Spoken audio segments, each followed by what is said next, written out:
السلام علیکم۔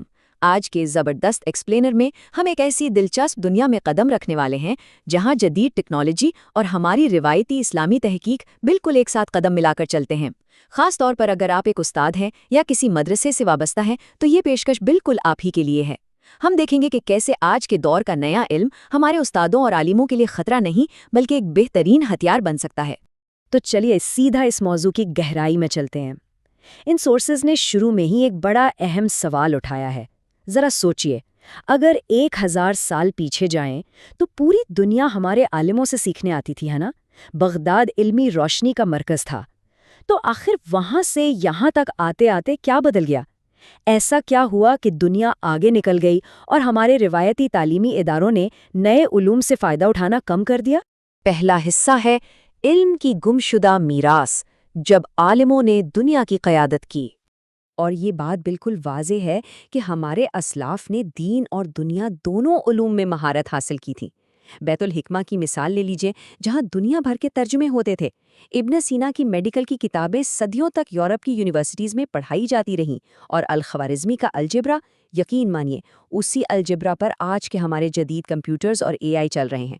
ان عالموں نے کبھی یہ نہیں سوچا کہ نیا علم اسلام کے خلاف ہے۔ ایک بہت ہی مشہور اور پیارا قول ہے کہ حکمت مومن کی گمشدہ میراث ہے، جہاں سے بھی ملے وہ اس کا زیادہ حقدار ہے۔ ان سورسز کا پورا زور اس بات پر ہے کہ نئی ٹیکنالوجی جیسے کہ آرٹیفیشل انٹیلیجنس کو سیکھنا اور اپنانا دراصل ہماری اسی سنہری روایت کی طرف واپس لوٹنا ہے۔ یہ کوئی نئی چیز نہیں بلکہ ہماری اپنی گمشدہ میراث ہے۔ اب آتے ہیں دوسرے حصے کی طرف، آج کا المیہ، غلط فہمیاں اور پسماندگی۔ دیکھیے، آج کل ہمارے روایتی اساتذہ اور مدارسوں سے فارغ ہونے والوں کو کن منفی باتوں کا سامنا کرنا پڑتا ہے۔ اکثر ان کے بارے میں غلط فہمیاں پھیلائی جاتی ہیں کہ یہ صرف رٹا لگا سکتے ہیں اور ٹیکنالوجی سے ان کا کوئی واسطہ نہیں۔ نتیجہ کیا نکلتا ہے؟ ہندوستان جیسی تیزی سے آگے بڑھتی ہوئی اکانومی میں وہ روزگار اور بہتر مواقع حاصل کرنے میں اکثر پیچھے رہ جاتے ہیں۔ یہ ایک تلخ حقیقت ہے جسے سورسز نے ہائی لائٹ کیا ہے۔ تیسرا حصہ اے آئی، جدید دور کا قلم، یا ہم ٹیکنالوجی کو ذرا آسان لفظوں میں سمجھیں گے۔ اب سوال یہ ہے کہ آخر یہ اے آئی ہے کیا چیز؟ سورسز اسے بہت آسان کر کے بتاتی ہیں۔ دیکھیے، یہ کوئی جادو یا کوئی انجانی آفت نہیں ہے۔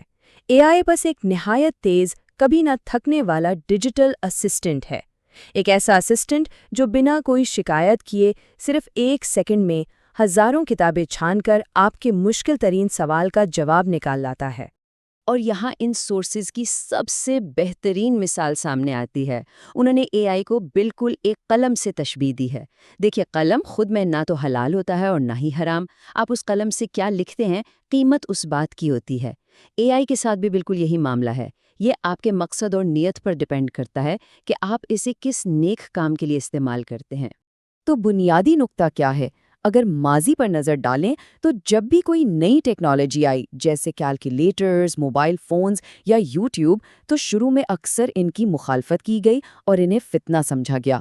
لیکن آج کی حقیقت دیکھیے، آج یہی چیزیں قرآن اور اسلامی مواد کو دنیا بھر میں پھیلانے کا سب سے بڑا ذریعہ بن چکی ہیں۔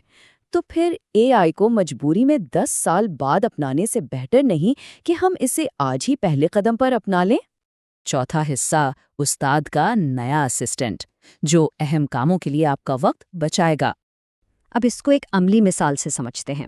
فرض کریں کہ ایک استاد نے صبح مدرسے میں سورہ بقرہ کا درس دینا ہے۔ پرانے طریقے میں کسی مخصوص حوالے کے لیے لائبریری جا کر گھنٹوں کتابیں ڈھونڈنی پڑتی تھیں یا بزرگوں کو فون کرنا پڑتا تھا۔ لیکن اے آئی کا طریقہ کیا ہے؟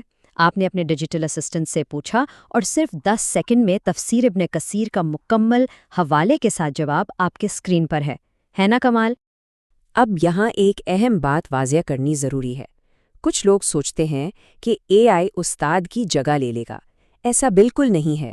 سورسز کا کہنا ہے کہ اے آئی اصل میں آپ کی ریسرچ کا بہت سا وقت بچاتا ہے تاکہ آپ اپنے اصل مقصد پر فوکس کر سکیں، یعنی اپنے طلباء کی تربیت کرنا، ان کے پریشان کرنے والے سوالوں کے جوابات دینا اور انہیں ایک بہتر انسان بنانا۔ پانچواں حصہ، آئیے اب اسے ہوائی باتوں سے نکال کر کچھ اصلی کہانیوں کی طرف چلتے ہیں۔ مدرسے میں اے آئی کا انقلاب۔ یہ ایک سچا واقعہ ہے بہار کے ایک چھوٹے سے گاؤں کا۔ وہاں مولانا عبدالرحیم اپنے مدرسے کے 40 بچوں کے مستقبل کو لے کر بہت پریشان تھے۔ انہیں فکر تھی کہ پڑھائی کے بعد بھی جدید زمانے میں ان بچوں کو روزگار کے مواقع نہیں ملیں گے۔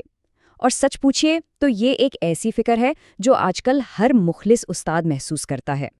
تو آگے کیا ہوتا ہے؟ ایک دن مولانا کے بھتیجے نے انہیں اپنے لیپ ٹاپ پر AI کا استعمال دکھایا۔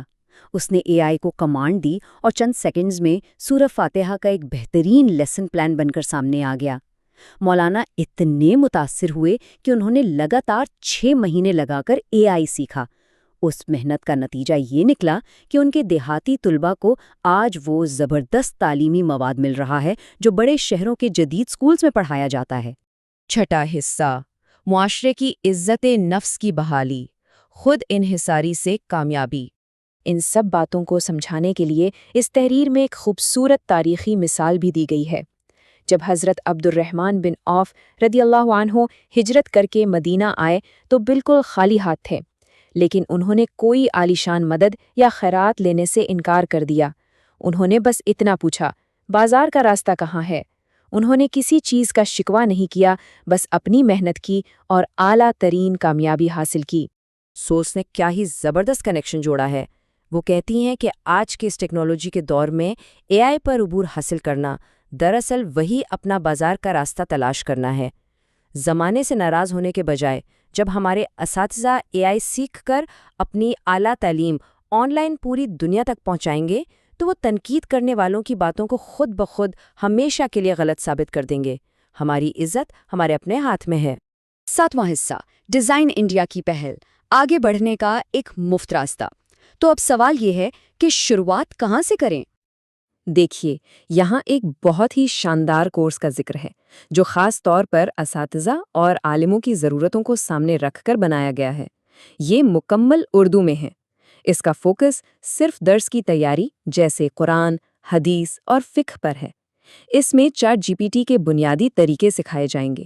اور سب سے زبردست بات، ڈیزائن انڈیا نے اسے اساتذہ کے لیے سرٹیفکیٹ کے ساتھ 100% مفت رکھا ہے۔ اس تحریر کا ایک بہت بڑا سبق یہ بھی ہے کہ یہ سب اب صرف ایک چوائس نہیں رہی۔ اگر وقت کے ساتھ ایک نیا علم آیا ہے تو اسے نظر انداز کرنا ایک طرح سے علم چھپانے کے مترادف ہے، جو کہ گناہ ہے۔ AI سیکھنا اب آنے والی نسلوں کو بہتر مواقع فراہم کرنے اور ہماری کمیونٹی کی عزت کو محفوظ رکھنے کے لیے ایک ضرورت بن چکا ہے۔ لیکن اس سہولت کا فائدہ تبھی ہوگا جب یہ بات ان اساتذہ تک پہنچے جنہیں اس کی واقعی ضرورت ہے۔ ڈیزائن انڈیا اور حشمت کی اس مخلصانہ کوشش کو کامیاب بنانے میں آپ بڑا کردار ادا کر سکتے ہیں۔ نیچے کامنٹ کر کے اس کورس میں اپنی دلچسپی کا اظہار کریں، اور ہاں، اس ایکسپلینر کو لائک اور شیئر ضرور کریں تاکہ ہم مل کر تعلیمی پسماندگی کو دور کر سکیں۔ ختم کرنے سے پہلے میں اس ایکسپلینر سے لی گئی ایک ایسی سوچ چھوڑ کر جا رہا ہوں جو واقعی غور طلب ہے۔ کل کا انتظار کرنا آج کی سب سے بڑی غلطی ہے۔ کیا ماضی کی اس عظیم علمی قیادت کی طرح آج کی ہماری نسل آگے بڑھ کر اس جدید دور کا قلم یعنی AI اپنے ہاتھ میں تھامے گی؟ اس پر سوچئے ضرور۔ اپنا وقت نکالنے کا بے حد شکریہ۔